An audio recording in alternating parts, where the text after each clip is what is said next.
Nous appelons le principe Ednédé la grande mission. Jésus a dit « Allez et faites des disciples de toutes les nations ». Mais le mot employé dans Matthieu 28 est ethné. Allez et faites des disciples de toute ethnicité ou de flux relationnel. Nous sommes à Antioche, le point de départ de tous les voyages missionnaires. Chaque voyage était construit sur le principe ethné de la grande mission. Lors du premier, des églises furent implantées et multipliées en flux relationnels. Lors du deuxième, le focus était sur oikos ou foyer dans des flux relationnels. Et, lors du troisième, Paul cultiva des œuvres d'église multipliées dans des flux relationnels. Après la lapidation brutale d'Étienne hors de Jérusalem, une violente persécution éclata.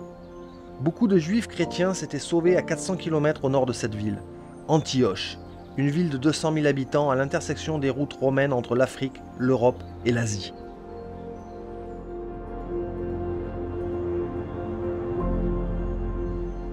Antioche était renommée pour ses excès et ses vices, avec des temples et leurs prostituées. Les bâtiments publics occupaient la plus grande partie de la cité, mais les masses vivaient dans une pauvreté misérable avec la puanteur du tout à l'égout, les déchets des ménages, la fumée des feux de cuisson et des maladies endémiques.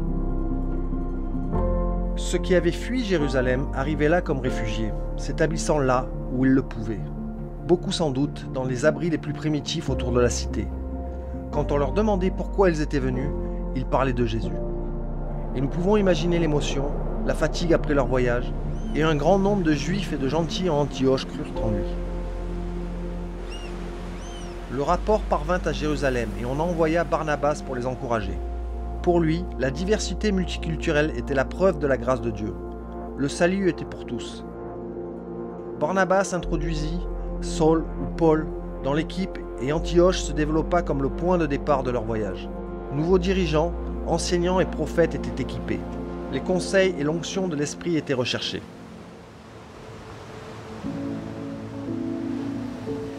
Mais de quelle façon les flux relationnels déterminaient-ils leur destination? Paul avait déjà passé un certain nombre d'années en Cilicie dans ces flux relationnels. Et maintenant l'Esprit les envoyait à Chypre, où Barnabas et Jean-Marc avaient des liens familiaux. Ils embarquèrent à Séleucie sur la rivière Oronte et naviguèrent pour Chypre. Arrivés à Salamis, ils proclamaient la parole de Dieu dans les synagogues juives, se connectant à de nouveaux flux relationnels. Dans les synagogues, il avait peut-être retrouvé ceux qui étaient allés à la rivière Jourdain pour écouter prêcher Jean-Baptiste, avaient peut-être été baptisés par lui, ou certains qui avaient été présents à Jérusalem environ 15 ans auparavant à l'époque de la Pentecôte. Paul était toujours en état d'alerte pour identifier de nouveaux flux relationnels, parce que Jésus avait dit « Faites des disciples de toutes les ethnies ».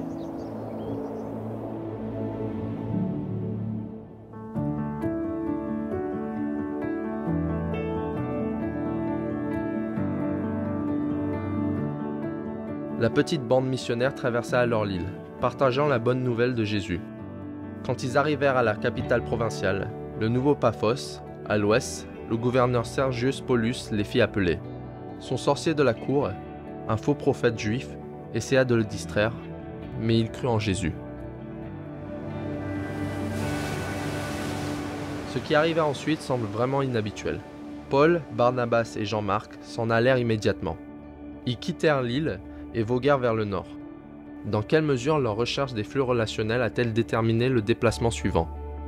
Ils laissèrent les croyants à Chypre, incluant le gouverneur, une personne d'influence, et voguèrent vers la ville de Perge, port fluvial, sur la côte de Pamphylie, en Turquie aujourd'hui.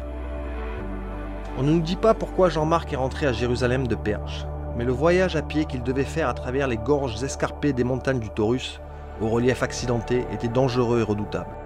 Luc reste silencieux au sujet de l'état de santé de Paul à l'époque et ne donne aucun rapport sur une activité d'évangélisation à Perge. Arrivés à terre, ils se dirigèrent immédiatement vers l'intérieur. À 150 km, sur la Via Sébasté, traversant le haut plateau vers Antioche de Pisidie, la capitale du sud de la Galatie, un centre militaire, économique et politique. Suivant sa conversion, Sergius Paulus avait poussé Paul et son équipe à visiter cette cité. Une preuve archéologique et historique indique que c'était la colonie de sa famille. La famille avait de grandes propriétés foncières au nord-ouest de la cité. Et dans le musée local aujourd'hui se trouve une inscription portant le nom de cette famille. Suivait-il les flux relationnels familiaux de Sergius Paulus? Certainement, cela était en accord avec l'engagement de Paul à suivre les méthodes de Jésus lorsqu'il faisait des disciples. La synagogue locale donna à Paul l'occasion de parler aux Juifs et aux gentils craignant Dieu, qu'il appelait peuple de Dieu ou frères.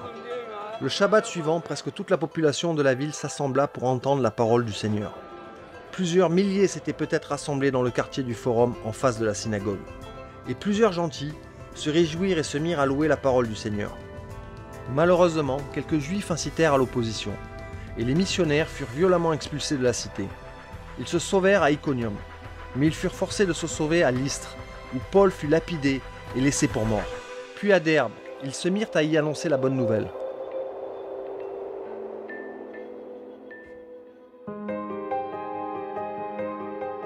Des églises étaient implantées dans chaque endroit, et ces nouveaux rassemblements de croyants se multipliaient.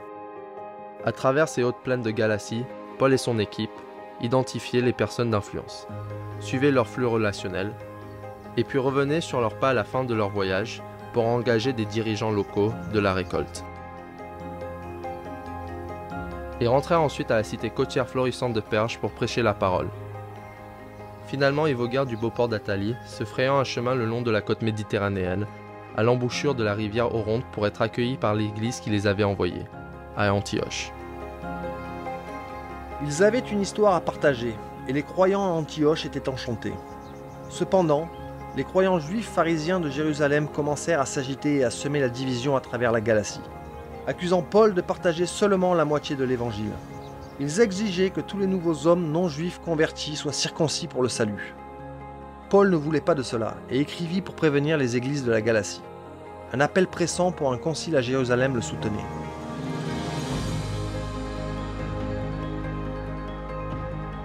Le premier voyage missionnaire de Paul apporta le message de Jésus aux gentils de la Galatie, utilisant le principe ethné de la grande mission de Jésus.